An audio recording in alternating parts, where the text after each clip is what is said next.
Gardening ain't easy. Clay Smith's classes can testify. So this is landscape design, garden and horticulture. These Billies aren't afraid of dirty fingernails, dusty shoes, and blistered hands.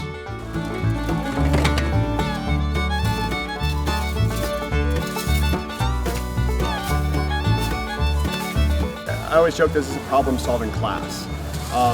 We've shown them tool safety, how to use the tools, and then they, as a group, decide how they want to clear a bed out. It creates buy-in for them because they have to work for quite a while in order to see something, and it's not instant gratification. It's something they really buy into. They work on their own. They're driven, and they see a goal they have, and they set their own goals, and they want to accomplish that. I'm very lucky. Learning and growing together, one garden at a time. Billy Pride, Uber Alice.